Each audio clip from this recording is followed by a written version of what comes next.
كنتم خير أمة أخرجت للناس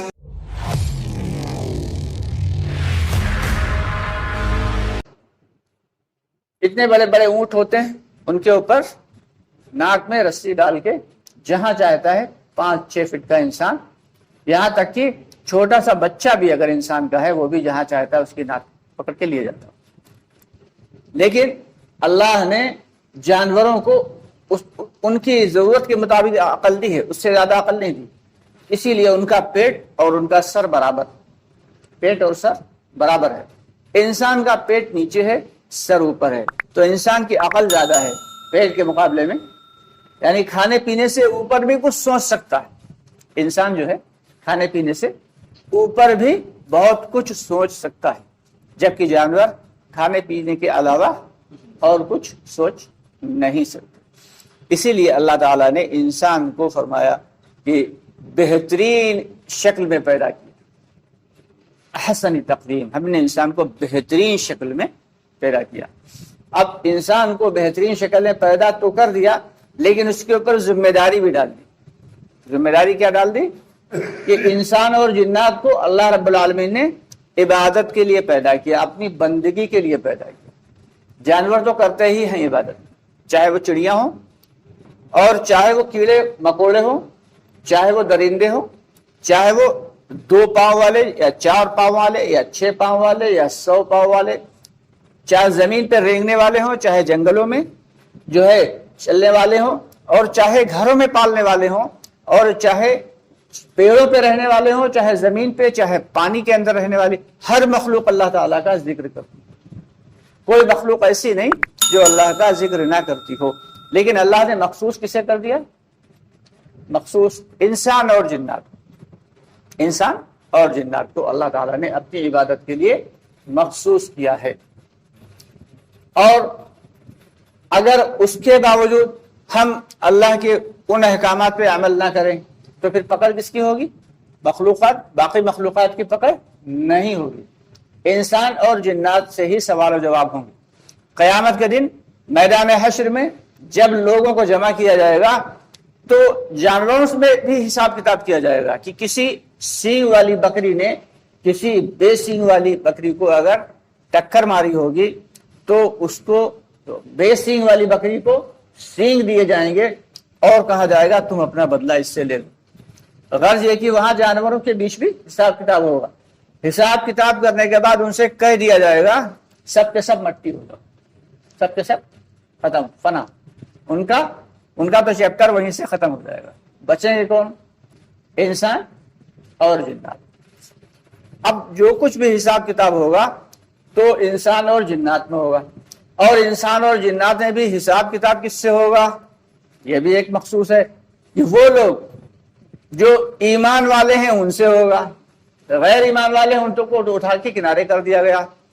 بھائی جس کے دل میں ایمان ہی نہیں تو ظاہر سی بات ہے اس سے کاہے کا حساب اور کاہے کا کتاب۔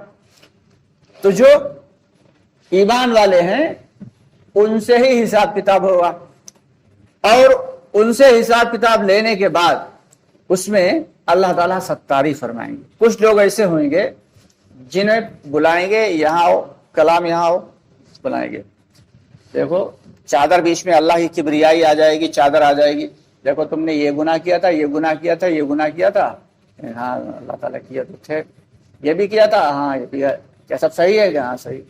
اللہ تعالیٰ فرمائیں گے جاؤ اچھا ہم نے تمہاری دنیا بھی ستاری فرمائی، یعنی تمہارے گناہوں کو چھپایا، یہاں بھی چھپا رہے ہیں، جاؤ ہم نے تمہیں معاف کر۔ وہاں اللہ کی رحمت جو ہے بہت جوش میں ہوگی۔ جب حشر قائم ہوئے گا اس وقت تو اللہ تعالیٰ بہت غصے میں ہوئیں گے، لیکن دھیرے دھیرے جب حضور پاک صلی اللہ علیہ وسلم دعا فرمائیں گے اور اپنی امت کے لیے سفارش فرمائیں گے تو پھر اللہ کا غضب ٹھنڈا ہو جائے گا۔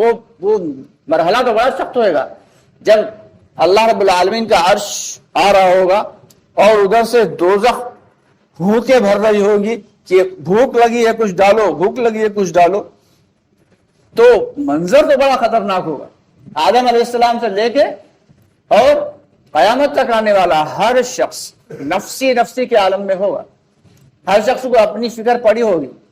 کسی شخص کی اگر نیکیاں اور برائیاں برابر برابر بھی نکل آئیں گی تو اس سے کہا جائے گا کہ تمہاری نیکیاں اور تمہارے گناہ برابر ہیں، ایک نیکی لے آؤ جنت میں چلے جاؤ۔ تو وہ سوچے گا چلو ایک نیکی تو مل ہی جائے گی، کسی بھی دوست سے مانگ لیں گے۔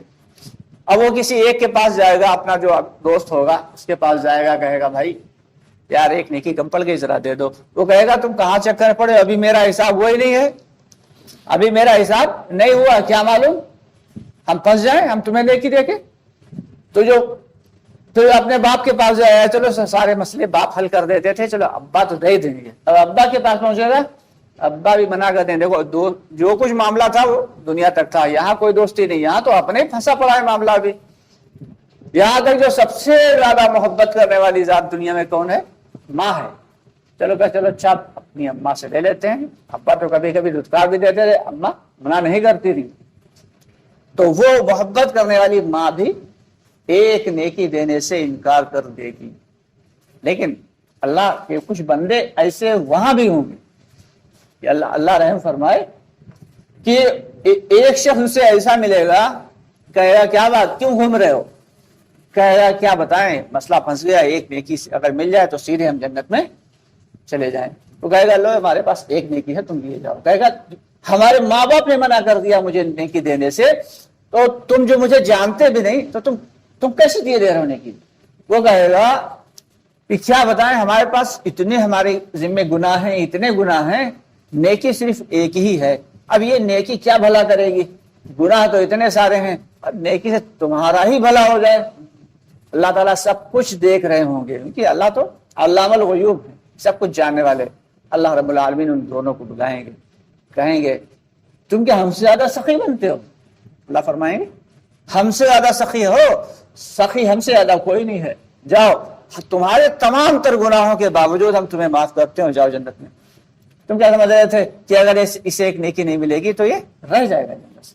اللہ رب العالمین اسے بھی ان دونوں کو جنت میں داخل فرما دیں گے۔ تو اللہ رب العالمین کا غصہ کب ٹھنڈا ہوگا؟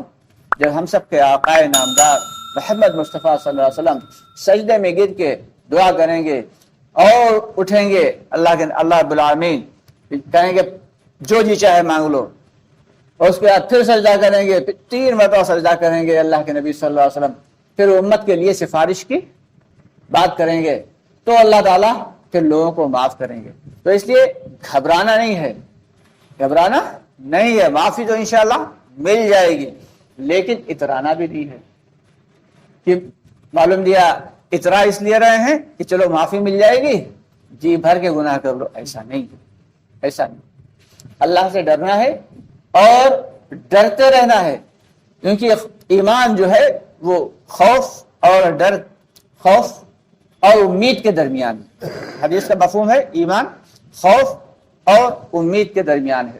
خوف تو اتنا ہو کہ دنیا کے سارے لوگ جنت میں چلے جائیں گے، ہم اس سے گنہگار ہیں کہ ہم ہی پھنس جائیں گے، جہنم میں چلے جائیں گے، ایسا خوف ہو۔ اور امید اتنی ہو کہ دنیا کے سارے لوگ اگر جہنم میں چلے گئے پھر بھی اللہ رب العالمین ہمیں معاف کر دیں گے اور جنت میں داخل فرما دیں گے۔ تو خوف اور ایمان کے، خوف اور امید کے بیچ میں ایمان ہے۔ اسی ایمان کو بنانے کی یہ محنت اللہ کے راستے میں نکلا اسی لیے جاتا ہے، محنت اور کوشش اسی لیے کی جاتی ہے کہ کیسے ہمارے ایمان میں اضافہ ہو، ایمان میں اضافہ ہو جائے۔ ایمان ہے کیا؟ کہ ایک اللہ تعالی سے ہونے کا یقین، کسی سے کچھ بھی نہیں ہوتا، سب کچھ کر سکنے والی ذات کس کی ہے بھائی؟ اللہ۔ کس کی ہے؟ اللہ۔ اس زبان سے نہ ہو بلکہ دل میں اس کا یقین ہونا چاہیے۔ دل میں جب تک یقین نہیں ہوگا تب تک اللہ کے یہاں یہ ہمارا کہہ دینا کافی نہیں۔ تو اس لیے یہ ہمارے دل کے اندر اتر جائے، اور زبان سے دل کا فاصلہ مشکل سے 1 بالشت کا ہے۔ کتنا ہے؟ 1 بالشت کا فاصلہ ہے، منہ سے لے کے اور دل کے بیچ کا فاصلہ 1 بالشت کا ہے، لیکن اس کو دل میں اتارنے کے لیے سال لگ جاتے ہیں، پوری عمر خرچ ہو جاتی۔ یہ اللہ سے ہوتا، اللہ کے غیر سے کچھ نہیں ہوتا، نہ کسی انسان سے، نہ کسی جنات سے، نہ کسی فرشتے سے، نہ کسی دوسری مخلوقات سے، کسی سے کچھ نہیں ہوتا۔ جو کچھ کر سکنے والی ذات ہے، سب کچھ کر سکنے والی ذات محض اور محض اللہ کی ہے، یہ زبان سے تو خوب نکلتا رہے گا لیکن دل میں نہیں اترتا۔ ایک بزرگ تو فرما رہے تھے کہ جب ایک انسان 1000 مرتبہ کہتا ہے کہ اللہ سے ہی ہوتا، اللہ سے ہی ہوتا، اللہ سے ہی ہوتا، تب دل کہیں دھیرے سے ایک مرتبہ یہ قبول کرتا ہے کہ ہاں اللہ سے ہوتا۔ اب اندازہ لگائیں، اسی لیے کہلوایا جاتا ہے، یہ جو مذاکرہ